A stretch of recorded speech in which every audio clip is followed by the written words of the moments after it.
ಮನಸ್ಸು ನಾನೇ, ಆ ಮನಸ್ಸಲ್ಲಿರೋ ಕನಸು ಅವಳೆ. ಕನಸುಗಳನ್ನೆಲ್ಲ ಕೂಡಿಟ್ಟುಕೊಂಡು ಗುಡಿಯ ಮುಂದೆ ಬಂದು ಬೇಡಿದೆ. ಹೃದಯವು ಹೃದಯದ ಬಡಿತದ ಸದ್ದಿಗೆ ಸಮವಾಗಿ ನನ್ನದೇನೂ ತಪ್ಪು ಎಂದು ಪದೇ ಪದೇ ಕೇಳಿದೆ. ಮನಸ್ಸನ್ನು ಯಾರಿಗೂ ನಿನಗೋಸ್ಕರ ನಾ ನೀಡದೆ ಕಣ್ಣ ಹನಿಗಳು ಮುಂಗಾರು ಮಳೆಯನ್ನೇ ಮೀರಿಸಿದೆ, ನಿನ್ನನ್ನು ನೋಡದೆ.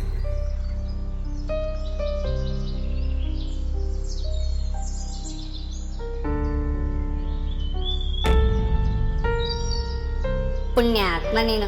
ಕಸ ಕಡ್ಡಿ ಹಾಕಿ ನನ್ನ ಕಚ್ಚಡವಾಗಿ ಬಳಸ್ಕೊತಿದ್ರು ಗುರು. ಆದ್ರೆ ನೀನು ಪರಿಶುದ್ಧವಾಗಿ ಬಳಸ್ಕೊಂಡೆ ಗುರು.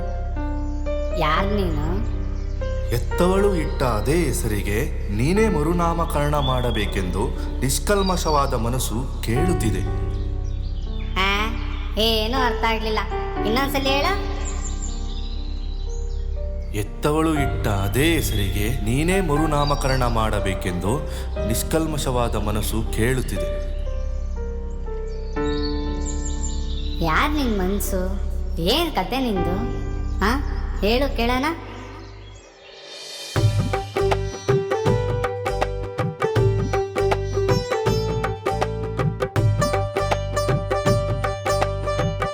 ಕೊನೆಯ ಅಧ್ಯಾಯವೇ ನಿನ್ನ ಕಾಲ್ಗೆಜ್ಜೆಯ ಸದ್ದನ್ನು ಕೇಳಿ ನನ್ನ ಶಬ್ದಕೋಶವು ನವಿಲುಗರಿಯ ರೀತಿ ಹರಳುತ್ತಿತ್ತು. ಅವಳ ಕಿವಿಯು ಅವಳು ತೊಡುವ ಆಡಂಬರದ ಗೆಳತಿ, ಅವಳ ಜುಮುಕಿಯು ಹೊಳೆಯುತ್ತಿತ್ತು. ನಯನದಲ್ಲಿ ಸೆಳೆಯುವ ಅದ್ಭುತ ನೋಟ ನನ್ನನ್ನು ಪದೇ ಪದೇ ಕೆಣಕುತ್ತಿತ್ತು. ಮೂಗಿನ ಮೇಲೆ ಚಿನ್ನದ ಲೇಪನದ ರೀತಿ ಇರುವ ಅದೃಷ್ಟವೇನಾದರೂ ನೀಡುವೆಯಾ?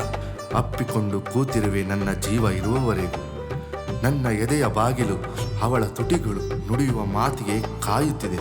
ಸಿಂಧೂರವೇ ನಿನ್ನ ತಾಯಿ, ಮೌನವೇ ನಿನ್ನ ಗೆಳತಿ, ಇವನ್ನೆಲ್ಲ ಅಲಂಕರಿಸಿ ನಗುತ್ತಿರುವೆ ನನ್ನ ಕನಸಿನ ಒಡತಿಯಾಗಿ.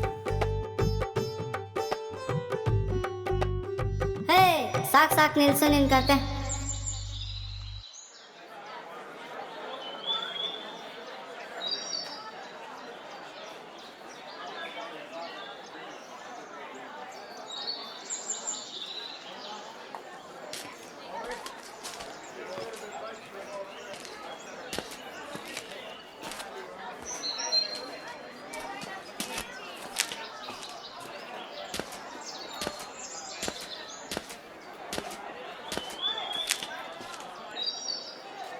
ಏನಣ್ಣ ಯಾವಾಗ ನೋಡಿದ್ರು ಬರೀತಾನೆ ಇರ್ತೀರಾ?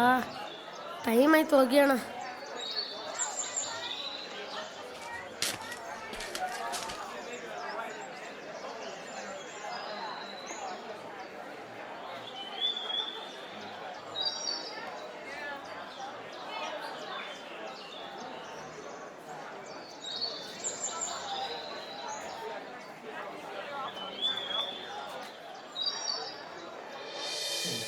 ಅಕ್ಕ ಅಕ್ಕ,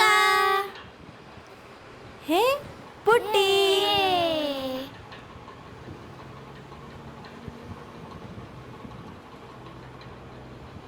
ಇದು ನಿಂಗೆ. Thank you. ಇದು ನಿಂಗೆ.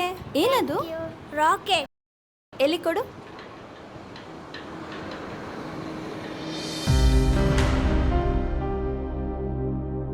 ನಿನ್ನ ನಗುವಿನ ಒಡೆಯ ನಾನು, ನನ್ನ ಕಣ್ಣೀರಿಗೆ ಒಡತೀನಿ. ಪ್ರೀತಿಯು ನನ್ನ ಬಳಿಯೇ ಉಳಿದುಕೊಂಡು ಕೂಗಿದೆ, ಹೇಳಿದೆ, ಕೇಳಿದೆ, ನೋಡಿದೆ, ಹಠವ ಹಿಡಿದು ನೀನೇ ಬೇಕೆಂದು. ಪುಟ್ಟಿ, ಇದ್ಯಾರು ಕೊಟ್ಟಿದ್ದು? ಅದು ಆ ಅಣ್ಣ ಪಾರ್ಕಲ್ಲಿ ಕೊಟ್ಟಿದ್ದು.